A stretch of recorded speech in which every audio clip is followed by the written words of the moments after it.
حليت المشكله ازاي بقى دي؟ الزمالك ساعتها راح قعدوا يتكلموا معاهم، فقالوا لهم احنا هنشتريه منكم وهندفع فلوس على الدفعات. فكانت القايمه بتاعت نادي الزمالك مقفوله، فرحت الاسماعيلي. فضلت اول 3 شهور مع الاسماعيلي. كان مين المدرب بقى ساعتها؟ كان ميدو. مع ميدو صح.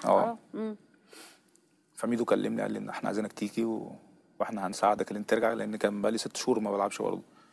بقالك فتره ما بتلعبش، وكنت ساعتها الوقت ده فعلا كنت زايد. شفت بقى انك بتتخن عمال تقول لي ما بتخنش. فقال لي احنا عايزين نساعدك، فلو انت قادر على التحدي ده تعالى. طيب قلت له وانا قادر. فرحت هناك الناس بيحبوا الكوره، يعني اكتر حاجه بيحبوها في الاسماعيليه الكوره.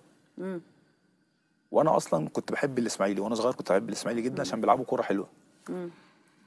فاول ما رحت ابتديت بقى ادوس على نفسي برضو الفتره دي، وهم برضو جمهور نادي الاسماعيلي استحملني، لان انا ما كنتش فت الفتره دي خالص. بس هم استحملوني،